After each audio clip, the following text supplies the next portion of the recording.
It's nice to meet everyone, by the way. Nice to meet you. Congratulations, all of you. Big things. Yeah, Yep. congratulations, you guys. Thank you. Thank you.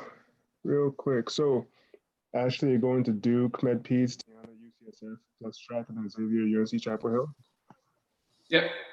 Okay, cool. And we are live now. All right. So, what's up, everybody? Welcome to another installment of the Black Kids White Coats YouTube channel, the Match Series. We are here with, it's a full house today. We're here with everybody, all three hosts, and then three amazing guests, all going into peds or some form of peds. We got one Med-Peds. My name is Nelson. I'm one of the co-hosts. I just graduated going to radiology. You guys probably sick of me here saying this, but I'll go ahead and introduce the other hosts. Go ahead and introduce yourselves. I'm Lillian. I'm a rising fourth year medical student. I'm Adama. I'm an intern that's also tired. Yeah, she's find that good fight. We appreciate you. We appreciate you. But yeah, so just gonna introduce our guests today. We have Ashley, who is going to Duke for Med-Peds in the summer. We have Tiana, who's going to UCSF, their plus track for peds. And then we have Xavier, who's going to UNC Chapel Hill. So very impressive people giving us some gems today.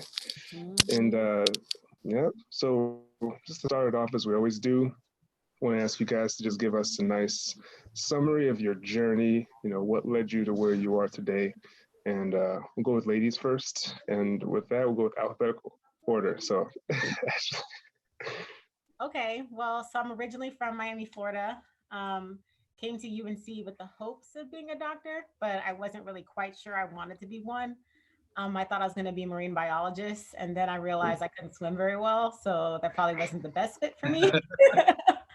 But anyways, I love science. I loved helping people. I consider myself a lifelong learner, so I thought, why not medicine? And on the road to medicine or to medical school, I had a little bump in the road, ended up having a child my junior year of college. A real bump. Yeah. A literal bump.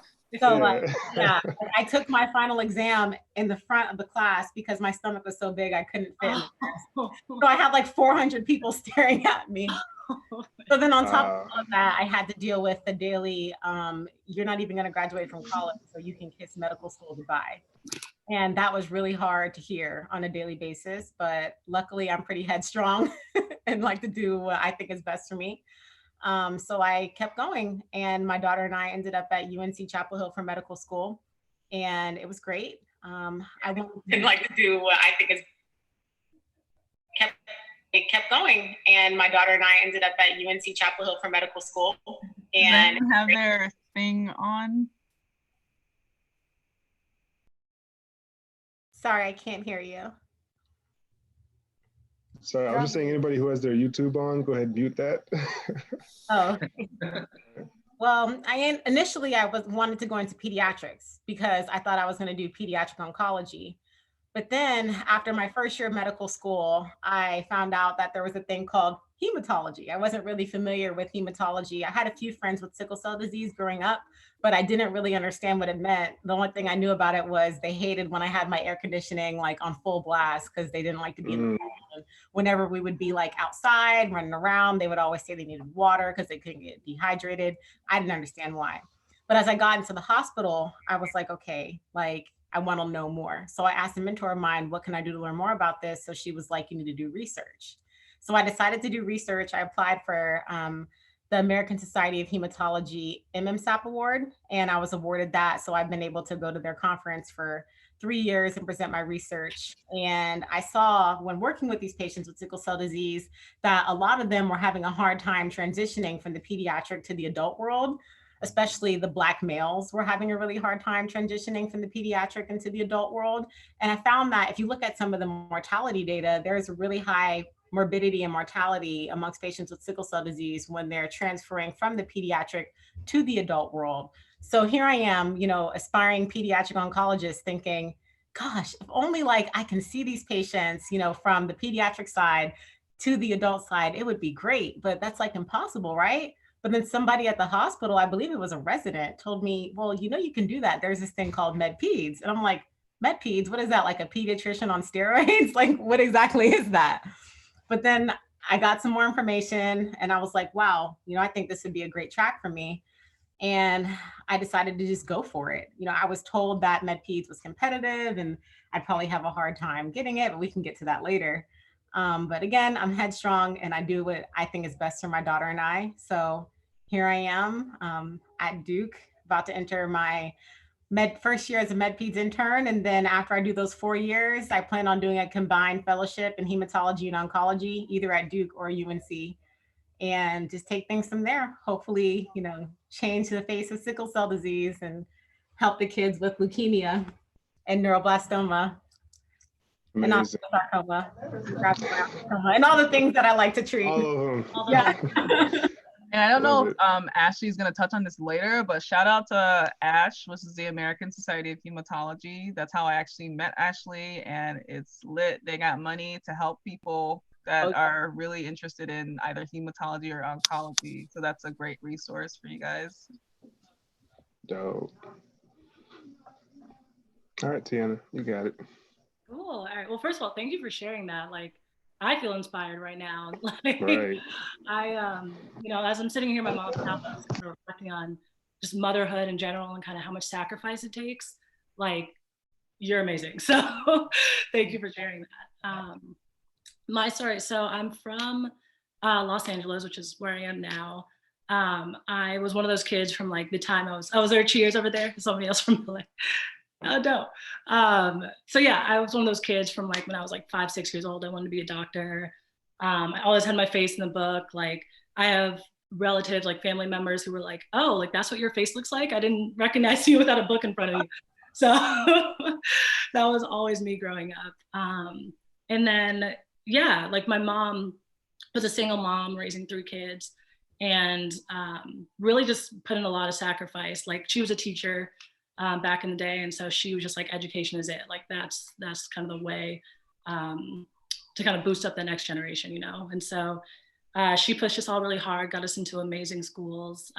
My brother, I have 2 older brothers, and the oldest one actually got into Princeton and went there. And that was a huge kind of, that was new to our family, you know, the Ivy Leagues and, you know, whatever that was. And so he kind of cracked open that door for us. And so I actually went to Princeton as well, played volleyball there, and, you know, was very focused again, like knew I wanted to be in medicine from a very early age. And I think for me, even at that time, pediatrics was already kind of in my mind, just with my own experiences growing up, having physicians, particularly within orthopedics. I had scoliosis growing up and had a surgeon who I just really felt like did not connect with me, did not like, there was no kind of empathy, like bedside manner at all. He was like this very old, I mean, I feel bad saying he's old now because he probably wasn't even that old, but like in my childhood mind, he was like 90, like, but yeah, like I felt, you know, having scoliosis is challenging. Like there's not great treatment for it right now. And so I basically was told to wear like this restricted plastic back brace for, you know, 22 hours a day.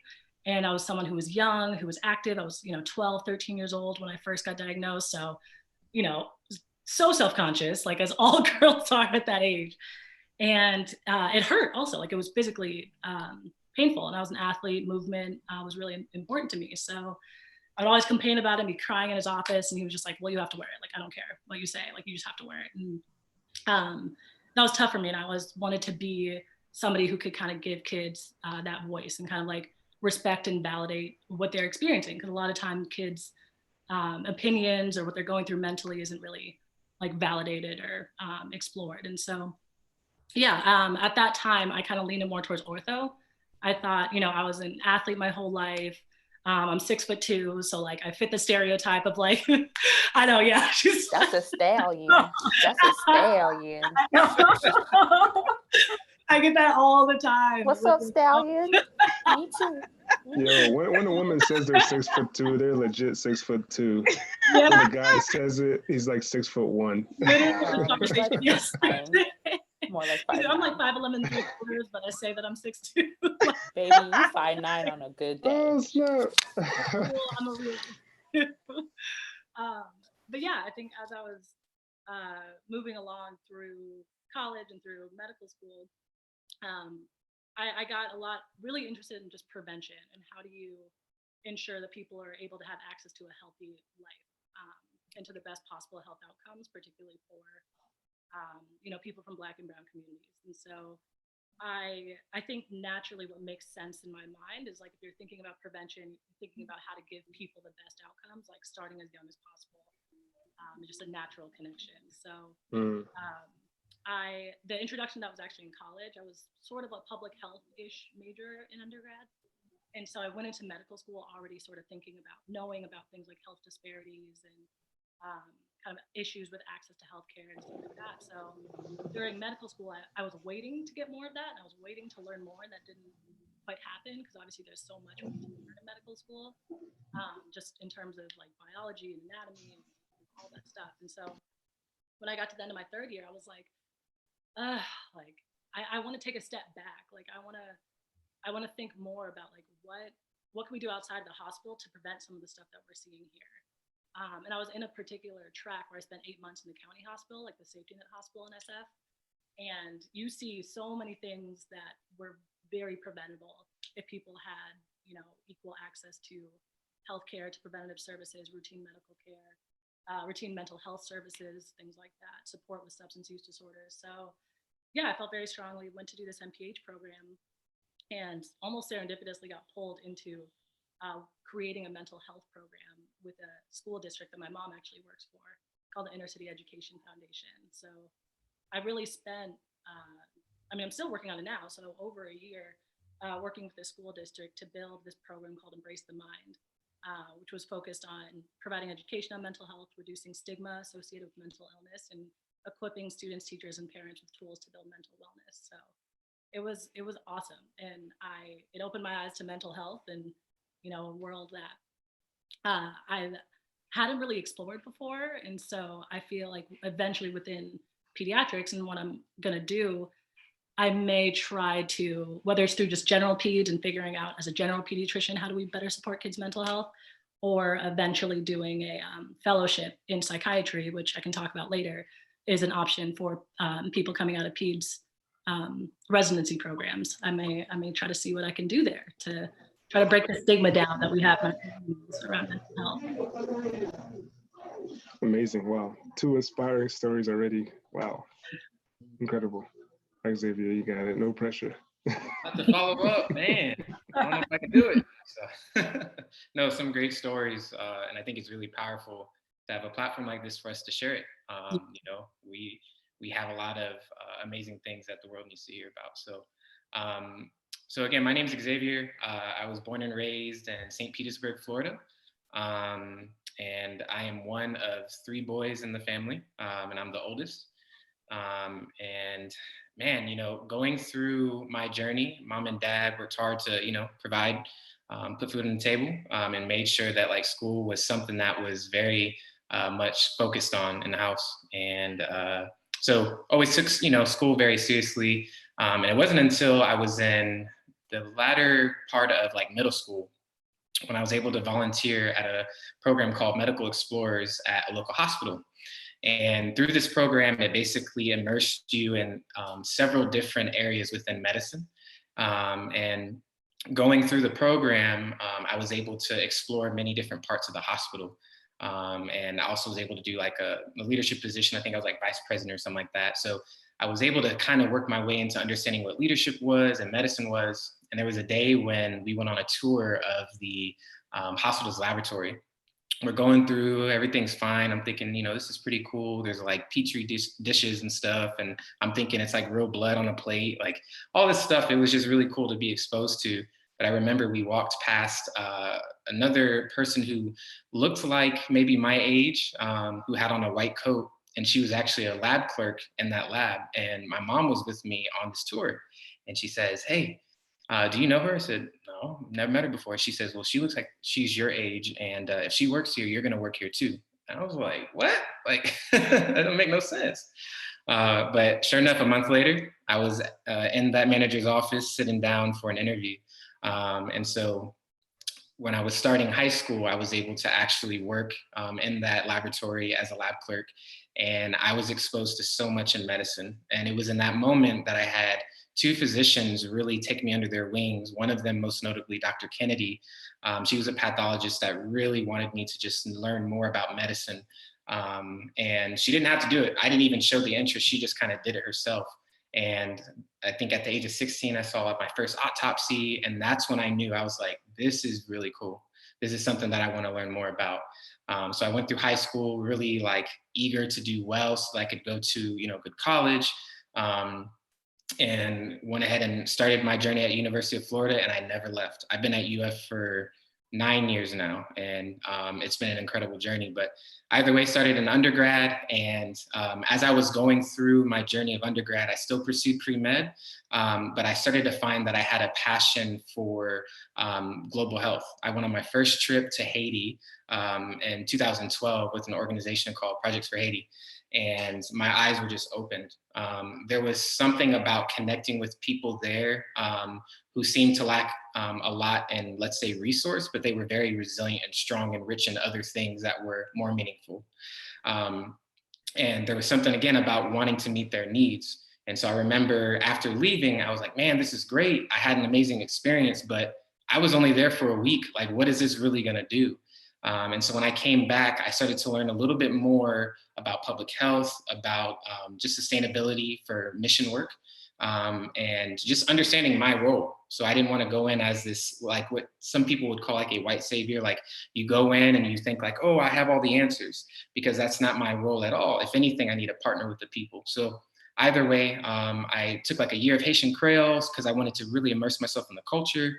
A lot of my friends were already Haitian. And so they just really helped me, and some of them are actually watching right now. Sakafet. Either way, they really, helped me understand the culture.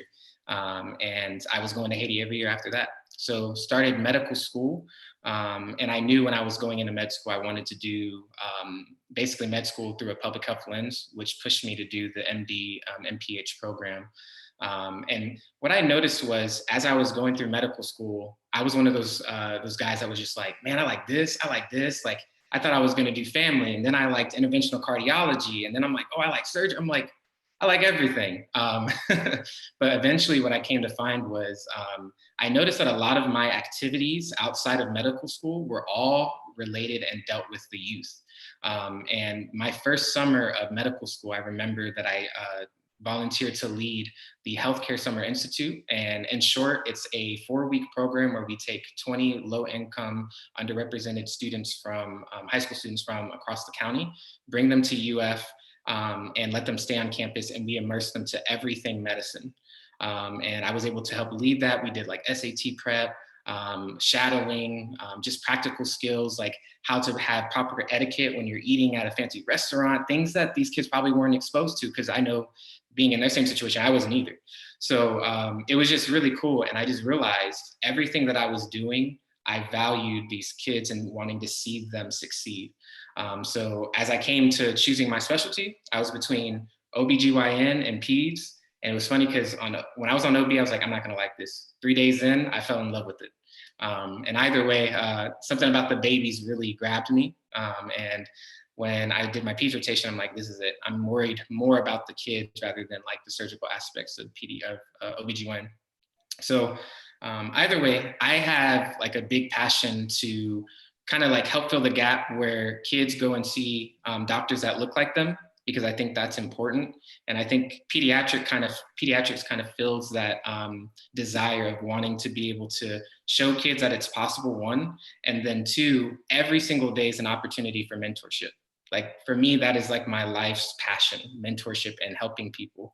And so medicine, pediatrics, and specifically adolescent medicine kind of fits like a glove. So as of right now, my passion is adolescent medicine. I also like hospitalist medicine, but I think just the complexity of pediatrics and the variety of diseases that can kind of arise, in addition to just being able to see a kid thrive and go for their dreams, like it's the best thing. So. Wow, 3 amazing stories, truly. And I still don't know how to use proper etiquette in a restaurant, so maybe I should have taken that Come on, man. Come on Is through. it too late?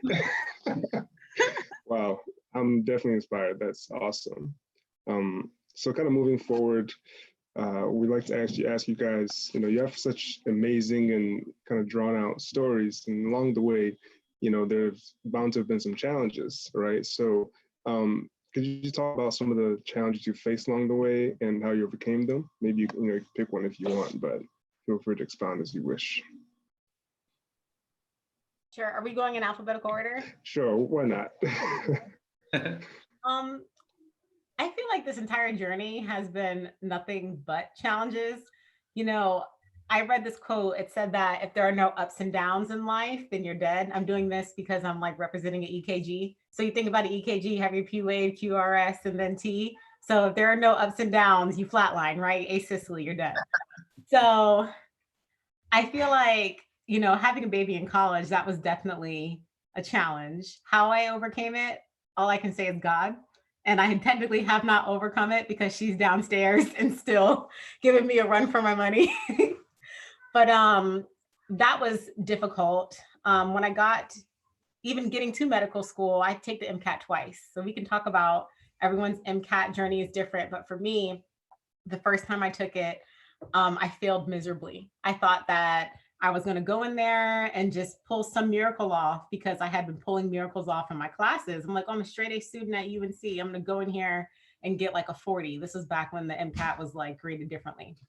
Took it, and I'm pretty sure my MCAT score was the same as my age at the time. So I was like, ooh, I'm not going to anybody's medical school. And I remember when I got the email, my daughter was about 9 months old and she was sitting in the backseat of my car. And I remember looking in the rearview mirror and just crying because I felt like I had failed her. And I allowed myself to, give myself a 3-minute pity party. And then I just picked myself back up and I was like, I got to do this. So I took a course, took the MCAT again, got in. When I took the MCAT course and just did very well in the MCAT, then got into medical school shortly after. When I got to medical school, it was very challenging. So a lot of us that go to medical school, we're used to being the top of our class, the best at everything. And then I was thrown into an environment where people were actually smarter than me. And I was like, oh, okay, so I'm not the smartest person in the room anymore. I'm probably the hardest worker because you can outsmart me, but you can't outwork me. That's my whole mindset. You may be smarter than me, but damn it, excuse me, I don't know if I can say that, but I'm definitely going to outwork you. So I worked really, really hard throughout medical school, but it was definitely a challenge personally, just to not be the best person in the class statistically. And I was carrying this gorilla on my back that I love very much, that is my child, but it's definitely very hard to be a single mother who's Black in a medical school where there aren't really a lot of Black people. People look at you like very differently. I had somebody in my class say, and this is someone who doesn't even know me, she was like, well, Ashley doesn't struggle enough to be a single mom, and it's like those challenges that I face of having to work with those people and just be around those people and then be at work all day and then come home and then be a mom. It was like, it never stopped. So your day starts at like 5 a.m. as a medical student. Then you go to the hospital and then you come home. Most people get some peace. But like for me, it was just nonstop the whole way. I didn't really have any issues with my USMLEs except for step 1. I had to delay that because I wasn't able to study as my classmates were doing from like 8 to 8. I had to take care of my child. So I delayed my boards in order to get the best score possible. And I still ended up graduating on time. But to not rant, to make a long story short, my whole medical school career has just been a series of obstacles. But one thing that I've learned about myself is no matter what someone throws at me, I can just somehow manage to figure it out and either get over it, get under it, go through it, but you can't like block my path. Like I'm going to figure out a way to get this done because it's like I started this not only for myself, but for my daughter. And I'm not going to let myself down. And I'm definitely not going to let my daughter down. So nothing's going to stop me, even though it's been a lot. Yeah. Those are some of the challenges I face. Just standing up to tests, and then people who always have an opinion about things that they have no idea what they Yeah, know. have you thought about like coaching like a football team or something? I feel so inspired right I'm now. hyped. Yeah, I'm hyped. Right? Like, let's Can like go. stuff at least like can we make a docu-series like Right. I wish I can give every example of the times people have tried to throw like curveballs my way, but we've been on the chat like all night long because it's been But we're here. Yeah. I'm inspired. Right. All right. Tiana, you got it. Whew, I was like, I don't know if I can follow that. I was like, it's been a cakewalk after that. Yeah, I think two different things kind of came to mind. Kind of one being like a more of like personal like life lesson kind of challenge, and then the other being more around like specialty choice and changing specialty choice. So I'll kind of give mini versions of those two. First, kind of the life stuff. So my senior year in college, I actually right before my senior year in college, like I said, I was a D1 athlete. Like, though I knew medical school was the goal and all that, like I'd played sports competitively for 20 years, and like that was a huge part of my identity. And just the way that I worked hard and like medical school, and like all of you guys are working hard towards that, like I was putting in that same effort with volleyball too. And so like that was so important to me. And so really excited, gearing up for my last season in college. And then the first day of preseason, like before we even got to the court, we were doing like conditioning tests kind of to make sure that we were ready to go. And we do a shuttle drill where you kind of like run to one side, touch the ground, run to the other side, like whatever. And I'm on my last one, like touch the ground, come back, and you're done. And I go to plant my foot to run the other way, and I feel a pop, and my Achilles ruptured, like in that moment. And I would not wish that on my worst enemy. Like it was the worst pain. I'm actually curious to see if childbirth like matches up to it, but it was. Ashley's probably gonna be like, no, it doesn't. Yeah, it was the experience. That's another. It was short because it was short. It wasn't. I didn't have like 20 hours of that. It was like a couple minutes, but. Yeah, no, it was, I think just the physical pain compounded on the emotional pain of like something I've been working for so hard is done. And it kind of came with the end of my career too, because I was like, well, med school's next year because I was applying to go straight through. And so I was like, all right, well, now you say goodbye to like this part of your identity right now. And then on top of that, I was in a 3-year-long relationship like all throughout college, and kind of got some really bad news that I'll let you all just guess. I'm not going to put all my business out there. But yeah, so that the relationship ended around the same time. And so, yeah, like that was, Sorry.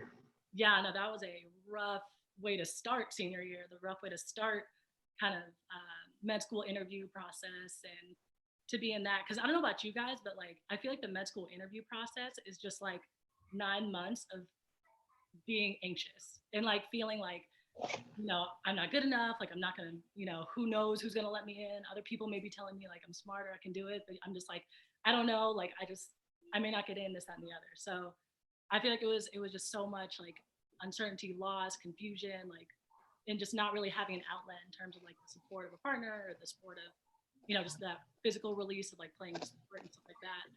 And so I was struggling like really bad in terms of just like being depressed, like being down every day, not wanting to get out of bed, not wanting to do anything, not wanting to be in school, not wanting to go to medical school, like just everything was down. And so luckily, like me and my mom are pretty close, and she kind of recognized that about me.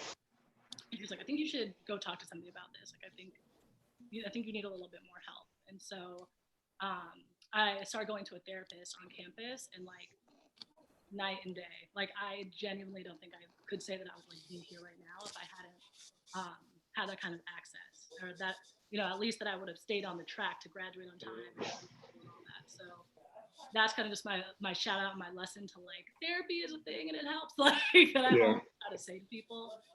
And that was actually my second time in therapy. The first time was after my dad had passed. And I was really struggling with that as well, kind of beyond the normal grieving process. And so, just that was a really big time where I was able to kind of, the therapist doesn't really like solve all your problems, but they kind of help figure out what's going on in here and like figure out what are your strengths, like what can you pull on in your life to kind of get you through these hard times. So that was huge, and just kind of like plug to mental health services, just always. And then briefly, the other thing that I thought about around specialty choice, like I said, I went into med school planning on doing ortho, like that was it. Like similarly, I feel like I'd wrapped my identity around ortho for years, like since I was even in college. And I remember two things shook me hard. One, taking step one and not doing well in it. And everybody, my mentors, everyone was like, you have to get a 250, like it's ortho, like it's competitive. You gotta get a 250, you gotta get a 250. My score was like nowhere near that. And so, yeah, that was rough. And then two, I remember doing my surgery rotation. It was gonna be the last rotation of my third year. There's all this build up to it.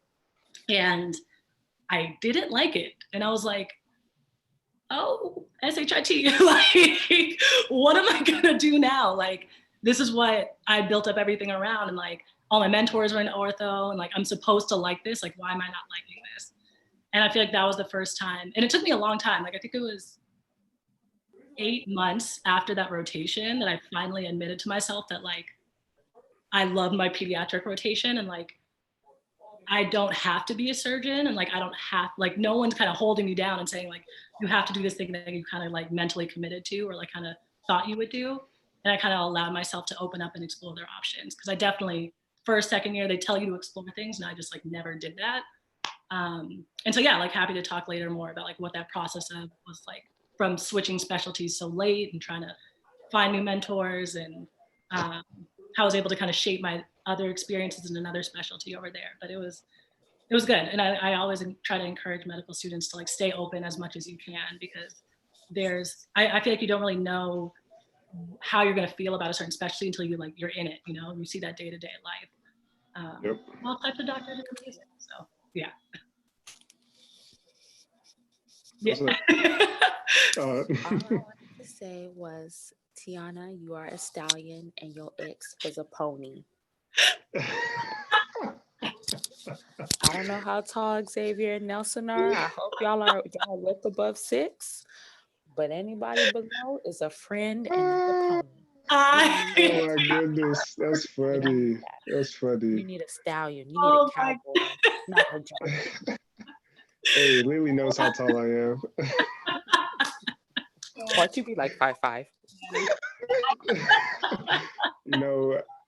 Hey, let's just say, I'm good. Sorry, I'm going to change my Instagram handle, like Dr. Stallion or something. Right, hey, there you go. You got it. I'll credit you when I do it. Oh, man. Xavier, you want to go ahead? Yeah.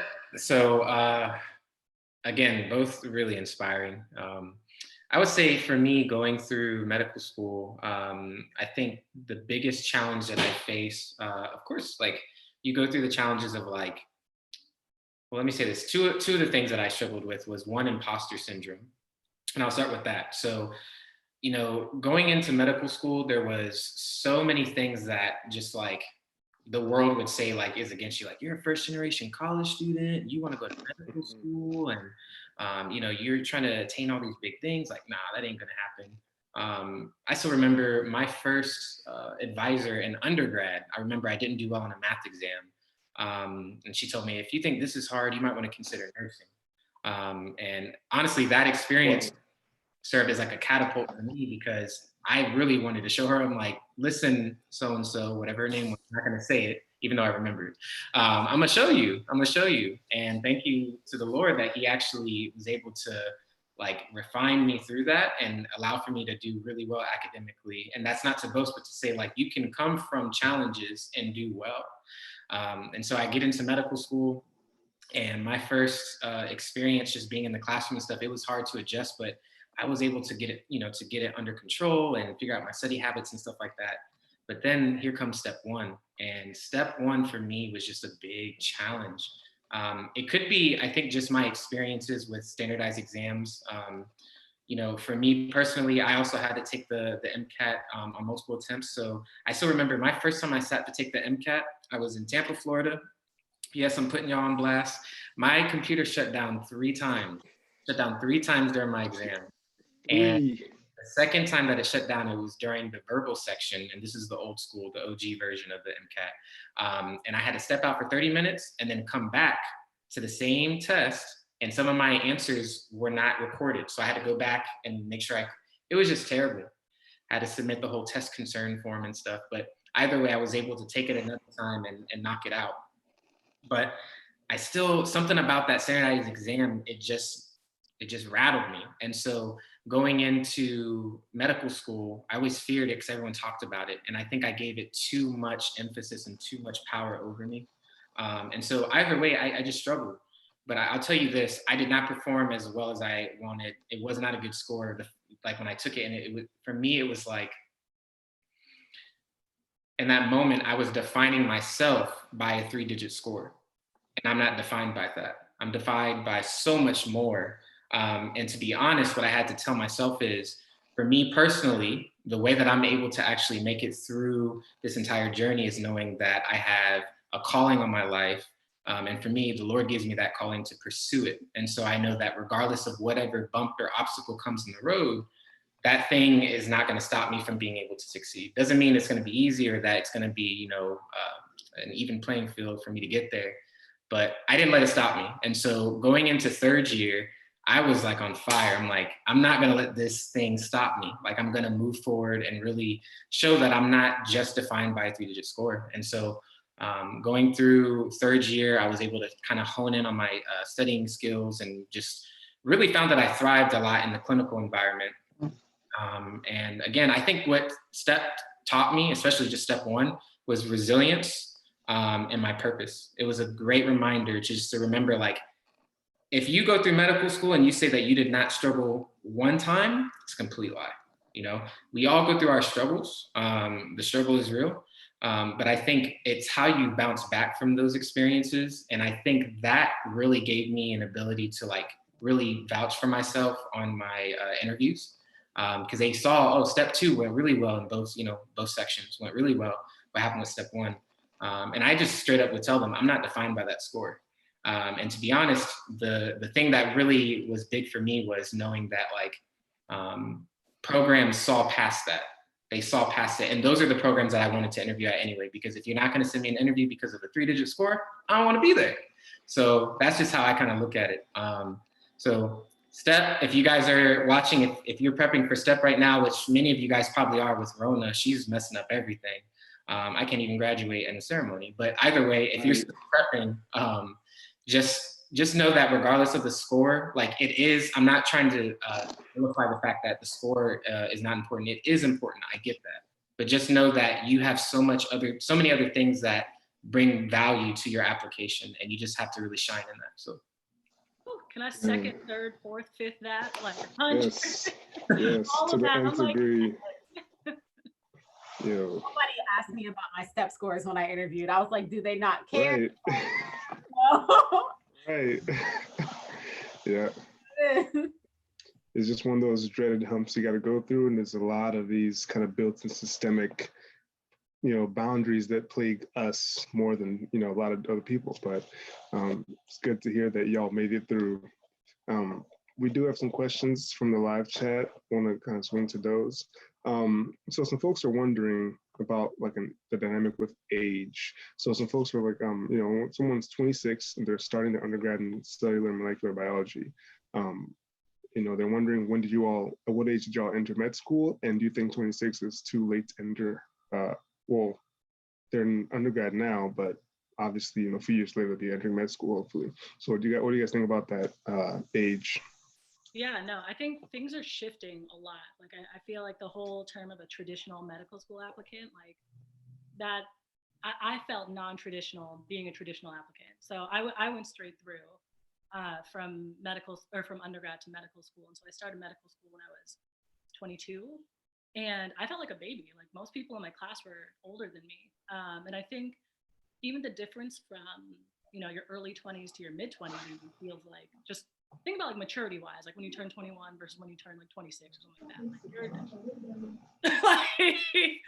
like, don't get me started. Like I was very young. So I definitely felt a little like fish out of water in a way, because I was used to especially, you know, when you go from undergrad and you're 22, you're the oldest person on campus, to, you know, the average age of, I think starting at UCSF was probably like 25 when I got there. And I think things are changing.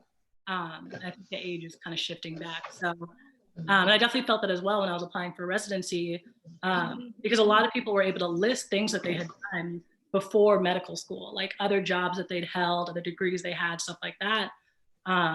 And so they kind of had that leg up where it's like, okay, well, I'm just drawing on school experiences. You know, I did have the MPH, but yeah, I just think the more kind of life experience you have, kind of come into medical school as a more of a centered, kind of matured person. And then also, again, you have those other experiences that you can speak to, both for your medical school application and for your residency application. So I actually get that question a lot, especially from like moms who are applying with like whole families. Like, I'm married, I have multiple children. I don't know if med school is right for me. And I always tell people, look, you know, if you're 22 or 25, 26, 35, it doesn't really matter because med school is 4 years, right? Some of us it's 5, depending on if you pursue another degree. So if you start medical school at 30, God's willing, eventually you're going to be 34 or 35. You might as well be that age doing something that you want to do versus that age doing something you don't want to do. I entered medical school at 22, and that's because I went straight through and I had a baby. So I didn't want to take any time off and then for some reason not go back. Finished at 26, and there were people in my class who were 30 with 4 kids in medical school. And why? Because she wanted to be a doctor. And again, like, she's going to be 35, 36, 37 regardless, with 4 kids, maybe more. You might as well be a surgeon at 37 with 4 kids versus 37 working a job or doing something you don't want to do. I mean, we all age. We had people in our class who were like in their like late 30s, early 40s, who were coming in first year. So age is nothing but a number. It's all about experience. If you have enough experience at 22, do it. If you have experience, you want to do it at 40, do it. What's age? I'm 22, but I feel 35. We're not 26. That's your inner age. Inside you're 22. I feel you. I feel very old. I almost have a first grader. So just to add on to that, so I had a non-traditional route in the sense that before going into med school, I took 2 years off, and I started at the age of 23. Yeah. So again, it's not 26, but still, regardless, like was just mentioned, like it's just a number. And honestly, your life experiences, just as everyone else has mentioned, are going to only help you. My 2 years off, I was so thankful for it. And I guess I'm also speaking to those who maybe are considering doing that, maybe taking some time off before starting. Nothing but a benefit, as long as you have a plan. A lot of my mentees, whenever they ask about, oh, can I take a gap year or gap years? Definitely. If you don't have a plan though, don't do it. So for me, I had a plan. Worked back at that same hospital that I worked in when I was in high school. I was a phlebotomist and a lab tech. And I also traveled, did adulting things, like I built my credit and stuff like that. You know what I mean? So all things are going to help you because, I mean, you're not going to have much of any time to do it until after residency once you start medical school. So yeah, age is none but a number. And even if you get into your program, another thing to add on, like, don't be swayed to not even consider dual degree programs, because again, for me, I was like, oh man, I'm going to graduate. It's going to be a year later. Like, it's just another year and the time's going to pass anyway. So something to consider. Nice. I think, wait, 4 of the 6 people in this chat pursued like a dual degree, correct? Or are currently pursuing? Raise your hand if you pursued one or are pursuing. Okay, so 3. Yeah, so, you know, that don't let that dissuade you at all. Appreciate you guys for that. So kind of moving onward, I know Xavier mentioned this briefly, but mentorship, that's such a huge part of where we all are today. Can you all speak to that and speak to how you find a mentor, how you like retain a mentor and like get most out of it, and kind of how it helped you get to where you are? So are we going in alphabetical again? Why not? Sorry, I just need to know. Whoever feels the most, you know, just driven, just go ahead. So I love quotes. As you can see, I live my life by like quotes. So the squeaky wheel gets the grease, okay? Ooh. I tell all of my friends that, you can't want to be a doctor and not do the things it takes to get to be a doctor, if that makes sense. So like you can say, I want this, but if you sit down and not do anything and not actively look for people to help you, like you're not going to get there. So for example, with me, when I want a mentor, like if I'm interested in pediatric oncology, I can tell you what I did. UNC Chapel Hill, pediatric oncology. I emailed almost every single attending pediatric oncology department at UNC. And whoever emails you back are the ones that are actually interested in helping you. If someone doesn't email you back, don't take that personally. It's worse if they email you back and pretend to want to be your mentor and then drop the ball. And then you have a terrible experience and now you're afraid to talk to people. If you want something, you have to reach out and go find these people. And the way you do it is, like I said, Google what you're looking for, and then you'll be able to find their email and just email them. Or like if you meet someone at a conference like AMEC, stay in touch with them. It doesn't take much to send somebody an email or a text message, once every other month, just to see how they're doing, just to check in. I was an undergrad student. I was always going to office hours, even when I didn't have a question, just to maintain those relationships. In medical school, if you go to UNC, like if I'm walking in the hallway, I say hi to everybody from the neurosurgeon to the janitor, because I'm really big on maintaining relationships and mentorship. Even at Duke, I plan on doing the same thing. You just seek people out and stick with them, but consistency is key. There's nothing worse than a mentee who hits you up like once every other year, and then they hit you up when they want something from you, you know? So I think it's best to just stay consistent and go get it and not wait for people to just hand it to you and spoon feed things to you, because that's not going to get you anywhere, especially nowadays with how competitive things are getting. And yeah, the squeaky wheel gets the grease. Don't forget it. You took all the words out of my mouth. I was just going to say, like, be aggressive, go for it. Like the first mentor I had in medicine was when I was in college and I was on an alumni event, and somebody introduced themselves as they were a pediatric surgeon. And I'm like, and I just booked it over there. And like, I was, super nervous. I think I was like 19 or something. Like, I don't know, just adults and professionals seemed scary to me, or I'm like, oh, I shouldn't talk to them, whatever. But I was just like, just do it, just do it, just do it. And I did. Like, that's still somebody who I have to mentor to this day. And that was my first shadowing experience. He's like, oh, like, whenever you're in LA, just come, you can scrub in with me in the OR and like, observe or whatever. So it's huge. Like just taking that first step, kind of swallowing that fear that like, oh, well, I shouldn't, whatever. Like these are regular people, like just like you. And so just chat, of course, be professional, but like, just get to know people, like ask people about their families, their lives, what got them to where they are now. Just develop those relationships, because those can really help you over time. So yeah, everything Ashley said. Yeah, and just to add on, mentorship is huge. It's so important, and I can't enough to everyone that's watching. Not only to be active in being mentored, but you also need to mentor someone else. And you don't have to wait to be a doctor to do that.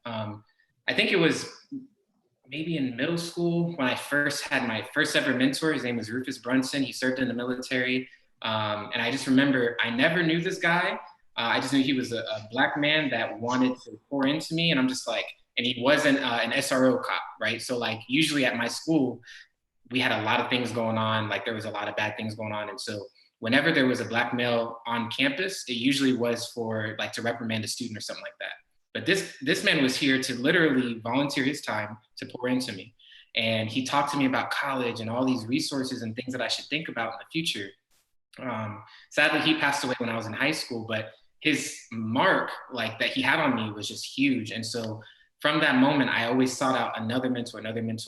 And so with all that being said, a lot of the things that you desire to achieve, these mentors have that foresight. And so it's really important to kind of glean off of their knowledge and wisdom, and to also understand their challenges, because a lot of your mentors have gone through many things that you've either experienced as of right now or not experienced yet. So mentorship's huge. And again, networking comes as a result of that as well. So don't forget that. But the last thing I'll touch on is just don't be afraid to mentor someone else. I still remember when I was in, I think my second year of undergrad, and I wanted to be a TA. And it wasn't just because I wanted to be a TA, but it was because I wanted to help students learn like the complexity of chemistry in a simpler way. It's just, they couldn't teach it that way. They always made it difficult. And I remember I used to have a box of a Jordan like shoe box. And I would put in all my old tests in that, and I would always give it to like the people who are coming into the class just so they could have it. But just don't forget, the motto I kind of live by is when you take the elevator to the top, you have to send it back down. And so mentorship as physicians, whatever field that you're going into, you got to do it, especially as minorities. So right. Just to kind of, because I know, like, I remember myself at that point in time and like always being nervous as an undergrad to reach out to people. The worst they can say is no, and then you move on with your life. So I think that I just wanted to remind you guys about that as well. Yeah, very valid points. Man, every question, like you guys are just hitting everything out the park. It's amazing. All right, so you've inspired a lot of questions on the chat as well. So somebody's wondering, since so many of y'all have done dual degree programs, can you kind of talk about what are some popular dual degree programs? You know, what are offered essentially? So I didn't do a dual degree program, but that's because I was more interested in committing my research. So some dual degree programs specifically in research, there's the MD PhD program. And I believe that one is about 7 years, 7 or 8, depending on when you get to finish. Yeah. And it's great if you want the PhD, but I do want to say that you can do research and publish papers in medical school without doing a PhD. So I first authored 1 paper and 2 abstracts, and I have no PhD. I just love research, clinical research. Other programs, I'll let my peers speak on the MD MPH program, but another program that's popular at UNC is the MD MBA program. So doing a year and going to business school. A lot of people do that if they're interested in hospital administration. Some people even do MD/JD. I personally don't have much experience with that, but a lot of people do it if they're interested in, like, you know, medicine and law, obviously. So I guess like, oh gosh, so maybe like in representing themselves, or malpractice, get yourself on a jail-free card. We're gonna need to find somebody who's JD, MD, and talk to them about it. Right. I still don't get it, but cool. I'll let my peers speak on the MPH because I think that's probably the most popular, MD, MPH. Yeah. No, yeah. So interestingly enough, I did not do a MD MPH combined program. So I can kind of speak about that experience.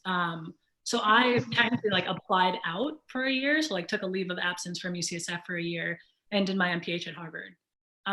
And the reason why is UCSF doesn't, they don't offer like within UCSF, they don't have like an MD MPH, like some people can do a joint kind of thing with Berkeley.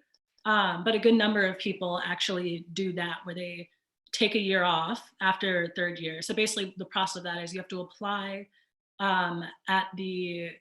it's pretty early actually, but at some point during your 3rd year of medical school, you have to apply. I think it was like starting October-ish of my 3rd year, so near the beginning.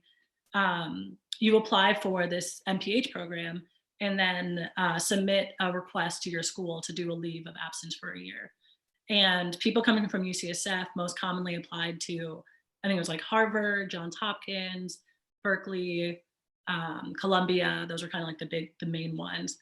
And yeah, it was awesome. I think for me to get a feel at 2 different institutions, to kind of tap into 2 different networks at these big schools. And so I'm glad I did it, to be able to have, that West Coast and the East Coast experience and be locked in as alum of these institutions forever. So it was great. It was definitely more difficult, like logistically, just trying to manage those 2, and from a, moving like back and forth in a year and the expense and all of that. But kind of just letting you know that option exists for people who may not get into an MD MPH program like off the bat when they first get into medical school. There's still choices later on.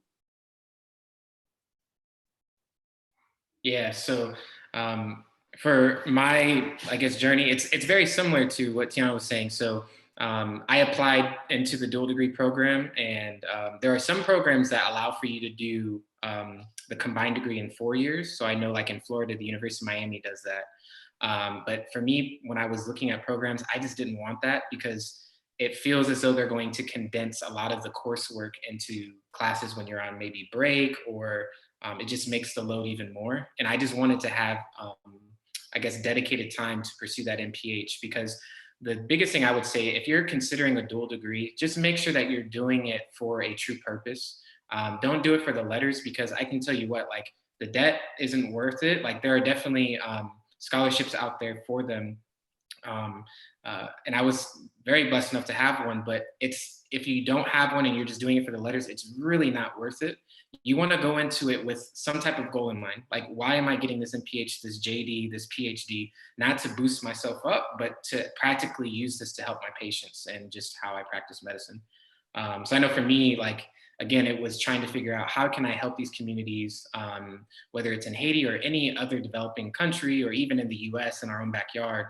How can I help make sustainable programs, but also understand, like, my role in helping eradicate health disparities to the best of my ability. So the MPH really helped facilitate that. It was only a year, and I remember I went in so ambitious, like thinking like, oh, I'm gonna do X, Y, and Z. I'm gonna have this all done. After I got into the second semester, I'm like, bruh, I have so much more that I wanna learn. And could I have considered a PhD in public health? Possibly, but I didn't. But regardless, like, you just have to go in just with a certain expectation. And I guess the last thing I'll say is most programs require you to do some type of capstone project to defend your thesis for the MPH, and just make sure it's something that you're truly interested in. I know for me, most of my year was spent on a global health project. It was supposed to be a project where, in short, we were supposed to go to Haiti and introduce these basically chicken eggs into the diet of children from the age of 6 months into up to 2 years. And we wanted to see if the chicken egg could help reduce growth stunting. It was done in Africa previously, and it reduced growth stunting by like 47%. It was pretty incredible. So they wanted to replicate it in Haiti and also give the eggs to the mothers as well, to see if it changed the composition of the breast milk. I say all this to say it was something I was really, really intrigued by. They pulled the plug on it. So the reason they pulled the plug on it is a lot of political unrest still ongoing in Haiti right now, and when I was also doing the project. But anyways, with all that being said, I had to find a new project, and I wanted to make sure if I'm graduating from this program, it's gonna be something that I'm doing that I truly enjoy. And so I ended up doing a big project on fatherhood and first-time fathers and stuff with regards to that. And I won't jump into it now. If we have time, I'd love to, but just to be brief. But just definitely make sure that it's something that you're passionate about. And last quick plug, there are some residency programs that'll pay for it, like for you to get another degree during residency. So that exists. And there's like fellowships and stuff that exist. Because I had a bunch of classmates who were current residents. And so I was like, wow, that was smarter. But yeah. Yeah, nice. Thank you guys for that. So kind of combining several questions here, looking back at your time in college and even before, what do you guys think were some classes that were essential? So like anatomy, physiology, genetics, and even Xavier, you did some lab work. Do you guys look back and say, okay, I'm super glad I did that? Or are there some classes you wish you'd taken? And what do you think are some essential classes that you took in undergrad, or experiences you had? Essential college classes that helped me succeed in medical school. Mm-hmm. So I was a biology major. I got a BS in biology and minor in chemistry. And this is nothing personal to the chemistry majors out there, but I will say that my chemistry classes did not help me at all at medical school.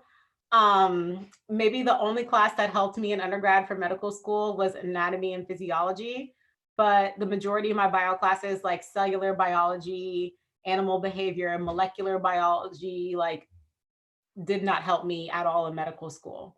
But I think that the undergrad process really isn't designed to like get you ready for medical school. So the pre-med track isn't designed to get you ready for medical in the sense that you're going to come to medical school knowing like all the things that they're already going to teach you, unless you take a biochemistry course in undergrad. That might help a little bit for the biochem in medical school, but it's still different. I really think the pre-med track is designed to weed out people who don't have a certain level of grit to make it to medical school and do well in medical school. So analytical chemistry, what the heck does that have to do with medicine? Nothing, but analytical chemistry is hard. So the people who, and again, it's not about being smart enough, it's about, can you deal with this problem? And if you don't know how to do it, can you figure out how to do it? Or are you just going to give up and not do well in general? So I think that's what the pre-med classes give you. They did not help me really academically for medical school. Yeah, I was like, you weren't doing chemical structures and boat diagrams on rounds? Like what's you know, that, yeah. I think medical school classes helped me that much for 30 years. I'll leave about it. Like medical school itself is UGME, right? So your undergraduate medical education. Like medical school is meant to be the undergrad for a doctor. No, I definitely think like the classes that I look back at and I'm like happy about are those classes that kind of added to my knowledge in different ways and kind of pushed me to think about the world differently.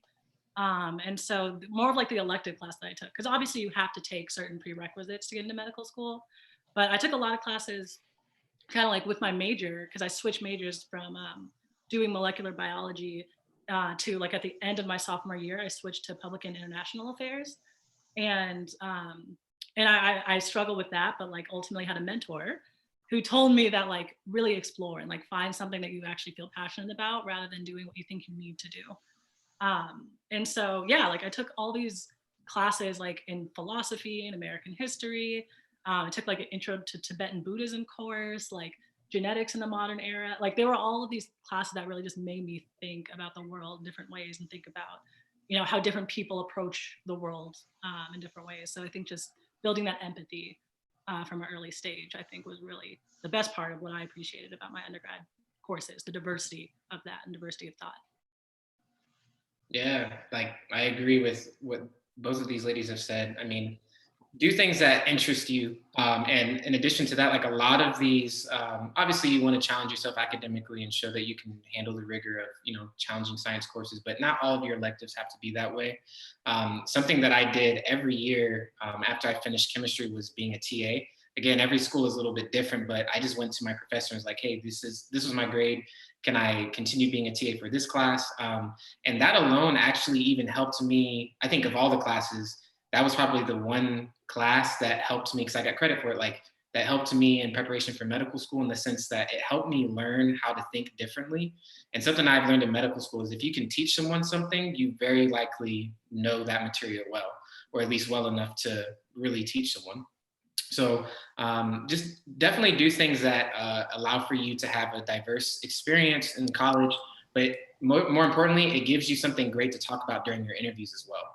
Because interviewers are very accustomed to seeing like, okay, well, you've taken all the prerequisites and you've taken all the science classes, but well, you took this like human arts class, or you took some guitar class, like, you know, what caused you to do something like that? And that allows for you to really stand out and shows your like intellectual curiosity as well. Nice. Oh, go ahead. Someone in the question said, what about biochemistry? I'll just say, as someone who was a biochemistry major, it didn't do crap for med school. So learning about physical biochemistry, which what is that? I don't know how I passed. But yeah, biochemistry, not really that useful. Yes, you do see it in medical school, but the biochemistry that you learn as an undergrad will not always translate to what you're going to see in medical school. So just keep that in mind. If you're doing a biochemistry major to get into medical school, don't waste your time. Do what you enjoy and get those prereqs done. Yeah. All right, sweet. So kind of moving forward to third year into away rotations. Can y'all speak about your experiences with away, how many aways you did, and kind of the experience of a Peds or Med-Peds away, or whichever ones you did, how to excel at them? Okay, so I did not do any away rotations, and that's mainly because I'm a single mom. So if I'm away, who's going to take care of my child? I think away rotations are good for those who plan to apply to maybe that particular program. It's a way to show your face. So for example, if it's hard to even think this because I didn't do this, but if I wanted to go to like Brigham and Women's for their Med-Peds program, then I would have potentially applied to do an OA there and figure things out with my daughter and just show my face and excel. My particular situation, I'll be honest, say this live, I only applied to UNC in residency because I just didn't know that I would thrive anywhere else other than North Carolina, given my support system is here, meaning my friends are here, my family's in Florida. But to shine on the rotations, I can speak for Med-Peds. I can't really speak for Peds. So with Med-Peds, it's really, really important that you do if you can, a Med-Peds AI, which is an acting internship. People usually do it their 4th year, their AIs, or some schools call them sub-Is. And the way to shine on that particular rotation is, always arrive first and leave last. Know your patients better than anyone else on the team knows them. Also, don't just know your patients. I found that attendings really liked if you kind of just knew general information about everybody on the list. The way UNC's Med-Peds AI works is on the medicine side, it's just you and the attending. And that's special. There's not many opportunities you get to work one-on-one with the attendings. And because it's such a busy hospitalist service, the attendings really like when you can not only manage your 3 to 5 patients or however many you have, but you can also help them out with their patients. So you don't mind calling this consult, or you don't mind going back to have that difficult conversation. So attending said that they really, really like the fact that I kind of just took care of my patients, but also helped them with theirs. It showed that I was a team player. That's the term they use, team player. On the pediatric side, when you do an AI for the Med-Peds portion, I think the way you shine is very similar, but you have to be careful because it's not going to be you and the attending, depending on which institution you are. Usually with pediatrics, it's going to be you as an AI, an intern, an upper level resident, other med students. And you want to do well during the AI because it's your AI, but you don't want to seem like you're not a team player. So you don't want to answer every single question on rounds and leave the 3rd-year medical students looking kind of silly, because then it makes you look like you want to overpower everybody and you're not trying to help. So you learn how to be a team player in different ways. You're a team player by helping those below you. So you're going to help the 3rd years with their presentations. The residents are going to see that you're offloading them by taking care of the 3rd years, so letting them work. And then the attendings can see that the residents are happy and that you're happy and the 3rd years are happy and everybody's doing well. So as an AI, I feel like it puts you in a really special place to kind of bring everybody together and be that, that bridge between medical school and residency for that particular team. And again, know your patients on pediatrics, read about your patients. So go home and read about, if your patient has, I don't know, granulomatosis with polyangiitis, I think that's Wegener's, they used to call it Wegener's back in the day. Go home and read everything about Wegener's, right? If your patient has, what else is something weird? If your patient has endocarditis, that's not even that weird. Go home and read about endocarditis, do criteria for endocarditis. Make sure that you know exactly what you're talking about. And also don't be afraid to give suggestions. I feel like in medical school, medical students are so afraid to talk. Just talk. Like if you have an opinion and if you have a question about something that you're doing, then ask why. If you have a different suggestion for treatment, don't down like bash the attending in the middle of rounds, but just be like, hey, I read about this because this is how you get ahead. You say, I read about this, I wanted to know why we can't do this versus that. So that lets the attending know, oh, this person went home and read about this person's condition and they're making a suggestion. I had an attending tell me that I was the best medical student he's ever worked with because I wasn't afraid to give my idea, even if I was completely wrong, because I'm not always right. Sometimes I'm just dead wrong and it's embarrassing. But I'm not afraid to be wrong because I feel like I learn the most when I'm wrong. That's why I like being pimped on rounds, because if I don't know the answer, I'm never going to forget it once I feel embarrassed from not knowing the answer. But yeah, sorry, that was kind of long, but that's my that was everything. Yeah. I was like, I hope everyone out there wrote that down. That was amazing. I'll just speak, just briefly on away rotation. So I think in pediatrics, it's a little less common and it's not really seen as something you have to do, as opposed to some other specialties where it's a little more strongly encouraged. But it does give you a chance to kind of get to know other programs more than just the interview day. Cause it's so hard to remember anything on the interview day. You're nervous, you're running around to place. So it gives you a good in-depth look at a certain program. And I think also, it helps just to get to know people, and people get to see how you work, how strong you are as a student, get to know you on an interpersonal level. You build those relationships and those connections. So I did an away rotation at Children's Hospital Oakland and loved it. And like really, I think a big effort for me was also to try to like make those connections and build those relationships along the way. And so spending that extra time with the residents or with the attendings, just learning more about their path, like asking them questions about, you know, their life and their interests and stuff like that. Hanging out if they're like, oh, like the residents are like, we're gonna do this happy hour, we're gonna do this karaoke thing or whatever, like taking them up on those invites, like just trying to connect more, I think is important as well. So I think definitely it's a great way to really, you know, obviously if you do well on the rotation, to really put yourself a leg up in terms of actually getting that interview offer and potentially matching there.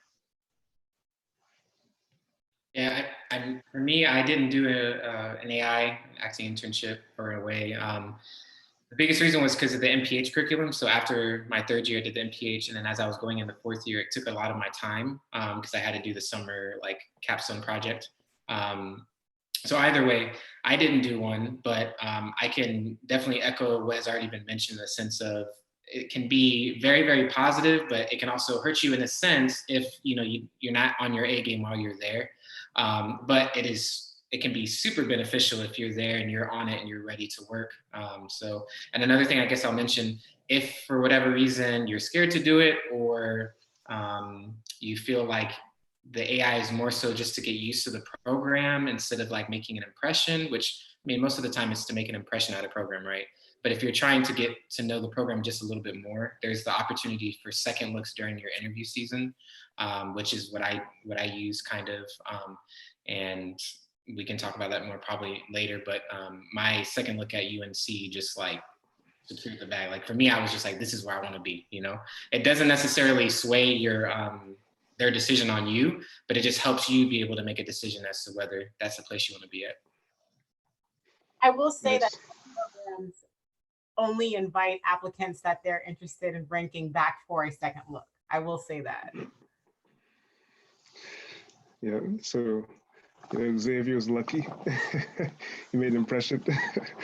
But yeah, so kind of moving forward in the application process, can you all speak about exactly that, how many places you applied to, if you feel comfortable saying, and how many places you interviewed at, if you want to dip into the finances as well, do that as well. So just talk about your application process in general. Yeah, for sure, I can hop in. So I applied to 15 programs. Actually, oh yeah, I didn't bring this up earlier, but I actually dual applied. So I applied into pediatrics, and then I also applied for triple board programs, which is combined pediatrics, adult psychiatry, and child psychiatry. That exists, like putting that out there because I did not know what that was until like right before the app, literally when I was filling out ERAS. So like this is September, I am filling out my pediatric residency applications, and I see this other tab that says like triple board, peds, adult psych, child psych, and I'm like, this is amazing. Like, why didn't I know what this was? And so I added, there's only 9 of the programs in the country right now. And it's basically a 5-year residency program that combines all 3. So you can be 3 different types of doctors in 5 years. Like it's awesome. And so I applied to 4 of those in 11 straight up pediatric programs. And yeah, I interviewed at most of those. I think I ultimately ended up going on, I got invites from all but 2. And then I went on 10 actual in-person interviews. And some of that eventually got down to, in terms of like how many interviews I went to, okay, like how much money have I spent and like how is my fatigue level at this point near the end of the process. But I think, for me, the process of actually like figuring out which programs there are, how many I wanted to apply to, started off with like location. And so I was like, okay, I know it's really important for me to be in California. I also have family down in the South.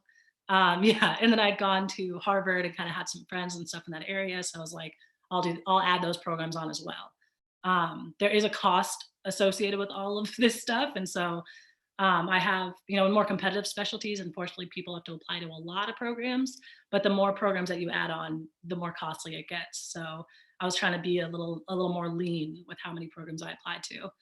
And then luckily I was able to shave some costs. I mean, obviously, when it came to like buying flights, I tried to you know, there was no way around it. I had to get to the South. I had to get to the East Coast. So there were going to be some big purchases involved, but I tried to, and I was somewhat successful in grouping interviews by location. So I didn't have to keep going back and forth to different places.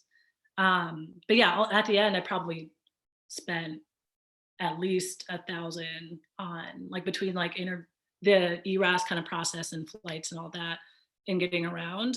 I was lucky that I was able to stay with a lot of friends. I think we were talking about that at the beginning.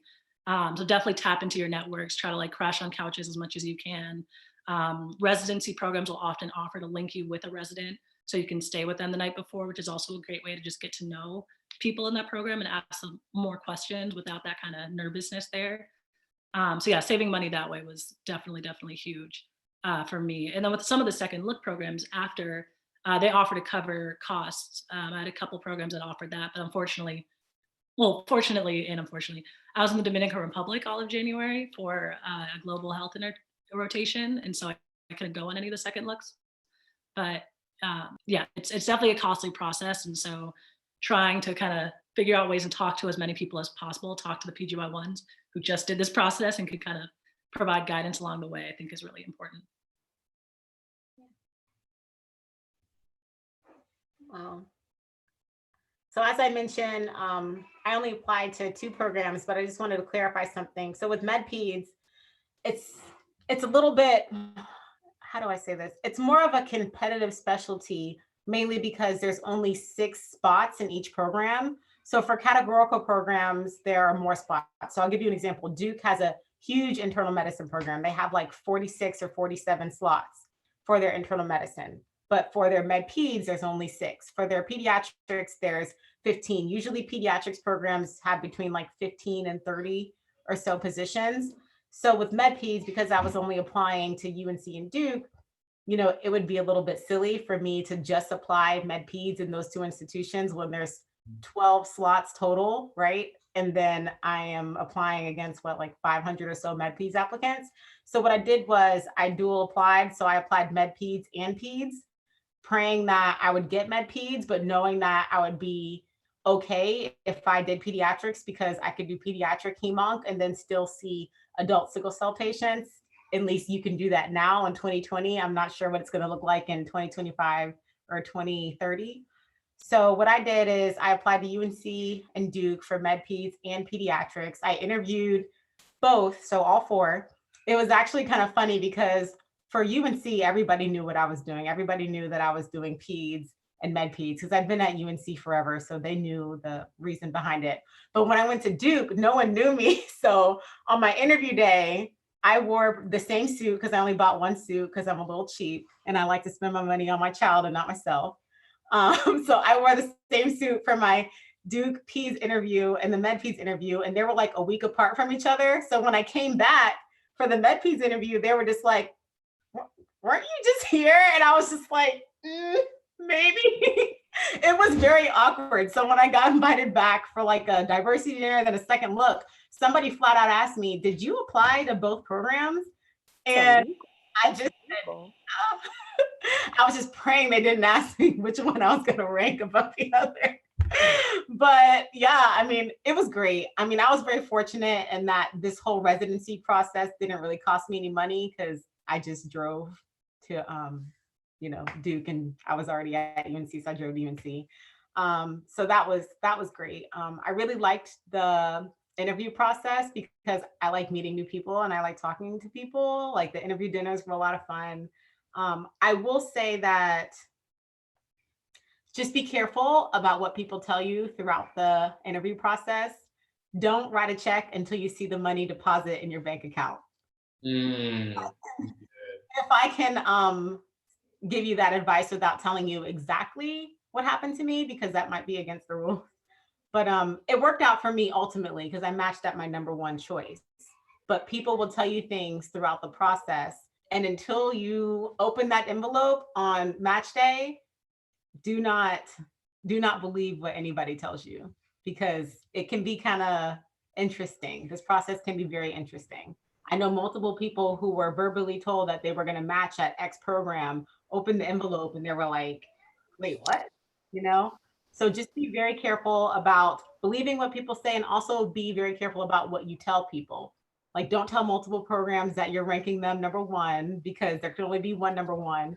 What I like to say is, I'm very interested in your program. I'm considering making your program a top choice because of X, Y, and Z.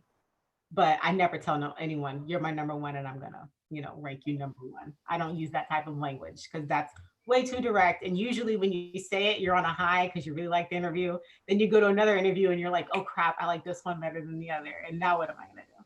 So that's my advice about the whole match process and what I did with the match process. And if you're Med-Peds, don't be afraid to apply Peds as well. But if you're Med-Peds, do not apply internal medicine, Med-Peds, and pediatrics, because then you just look like you don't know what you're doing. You have to have a reason as to why you want to do, why you're applying for both. And I think that it's easier to sell if you're pediatrics and Med-Peds, because you can say, oh, that continuity of care. I originally started, out wanting to be a pediatrician, and now I want to take care of adults, versus internal medicine and pediatric Med-Peds, because then they're going to be like, well, where does the pediatrics come into play? You can't really go backwards, right? So just be careful about that, because Med-Peds, they're going to want to know why you're doing this. Why aren't you doing family medicine or one of the categorical programs? You're going to get asked that on every interview. And you have to have a really good reason, because they don't want to take people who are doing Med-Peds because they're confused. They want to take people who are doing Med-Peds for a purpose. So just keep that in mind. Yeah. This is all really good advice. For me, I went on 14 interviews in the interview season. And I would say overall, I mean, it was a great experience. I guess some tips on that. It is going to be expensive. So if you are getting ready for that season, just be mindful of your expenses. Like, if you can look at how you've been spending money on like food and just other things, like considering like how you might want to change some of that going into interview season, because there's a lot of like unexpected costs. I will say this, one of the really awesome benefits of applying into Peds, I'm not sure about Med-Peds. I imagine maybe some programs would still do for both. I mean, I'm not sure, but I know that in the South, especially in the Southeast, most programs paid for your hotel.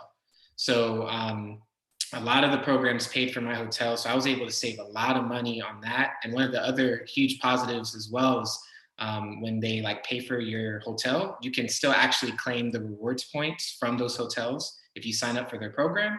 And then guess what? You can go to maybe 3 hotels, and the next you got a free night. So you're already planning your 4th year vacation. But in all seriousness, like, it does get expensive, but there are ways to save money. For me, I'm a frugal person. So like, if there was like a Spirit Airlines flight that I could take, I'll never forget, like I flew from Orlando to Colorado. My ticket was $68. And I didn't want to check a bag because that would have brought it up to like 120, because they're wild on that stuff. So what I did was I had this special bag that met the requirement. And I can send y'all the video. I can maybe send you guys an email with this if you want to distribute it to people. I don't know. But regardless, I figured out how to fold my suits into a large Ziploc bag. Oh. Everything fit into that bag. What? I had everything. I had my change of outfits. I had my little steamer in there for my suit. So as soon as I got to my place, I steamed it, and it looked like that thing was fresh pressed. So we need that video. We need that. This will help countless people. You save a ton of money, because I'm just like, I'm not going to check a bag, especially a small bag, for $68 each way. So either way, just be creative. I would say, enjoy your time as much as you can. It gets very tiring. So also consider that, like, the fatigue is real. The first few interviews, I was like, oh, I'm so excited. And then once I got to number 5, I was like, yo, this is hard. And you still got to smile and feel like, it's an amazing place, which most programs are, but it's just tiring. And then the last thing, just be wary of how programs will try to woo you over. Some people will give you gifts, or they'll tell you how amazing you are, which a lot of it, it's a nice compliment, but just be careful with that, because again, as Ashley was mentioning earlier, like, programs can say a lot of things and they might not mean them. But usually I don't know, for me during my interview season personally, I felt like most programs when I would talk to them, most of them were at least genuine when I would ask questions just about, you know, flaws in the program and strengths and stuff like that. So. Awesome. Thank you guys so much. Hello to Ashley's daughter. Hoping a child has entered. Hello. Nice. We're proud of your mommy. Proud of me? I'll do it in a moment. I'll do the 60s Legos. Oh, quarantine activities. I'm actually moving right now, so my house is a mess. Oh my goodness. Good luck. Sending you positive vibes. So this is a lot, but it's okay. Wow. So thank you all so much. You know, it's already been almost an hour and a half. You guys are amazing, dropped so many gems, answered all the questions just amazingly. I know I learned some stuff from this for sure. And just want to thank you guys again. Do you guys have anything you want to plug? Any initiatives or any social media, anything you want the good folks to know? I mean, if not, no worries. Yeah, not really. I just want cool. people to know that they can do it. I always say, if I can do this, anybody can do it. So, not the smartest, work the hardest, and be willing to do things that I'm not willing to do. So, you'll make it. I would just say, to echo that, like, y'all have gone through stuff. Resilience is a big thing that's built through medical school, so hold on to it. And the only other thing I wanted to add, I don't know about you two ladies, but SNMA was so important. Going to those AMEC conferences, I really missed out. I think I went once, and that was during, it was during my MPH year. It was right before my 4th year. There are so many resources at these AMEC conferences. Like, I was involved in SNMA. I just couldn't go to the conferences, but I wish I would have made time. So if you guys are able to, definitely look out for it, because networking opportunities are just there all over the place. And they have a ton of opportunities for mentorship and just other resources to kind of take a hold of. So. Yeah, absolutely. I was going to say the exact same thing. Like, I was involved in MAPS as an undergrad, the Minority Association of Pre-Med Students. And then you know, got involved with SNMA and was the president of UCSF's chapter, and went to AMEC like 3 times, and it's incredible. And it definitely also gives you that opportunity to pay it forward, like you guys talked about too, mentoring, providing mentorship for kids, because they need to see this. Like, and I really appreciate what you guys are doing and having us on, because, you know, the more little kids, the more, you know, teens, college students that can see us and see that, like, this is something, this is a career that, you know, they belong to. Like, this is something their future can and should look like this as well. So yeah, thank you guys for what you're doing. I'll plug my Instagram at Dr._T2B. Follow the journey. Starting residency during the pandemic is going to be real interesting. So we'll see. And thank you guys again for having us. This was cool. It was nice to meet all of you. I know we'll all be in the future. No, thank you. Y'all are amazing. Y'all are virtually mentoring so many people right now. So mentored me. Right. She's a resident. Worked all the way. Worked all the way. Yeah. Yeah. No. Yana, if you don't change your Instagram handle, I will. Dr._Stallion. It's coming. Yeah. Oh my God. But yeah, thank y'all.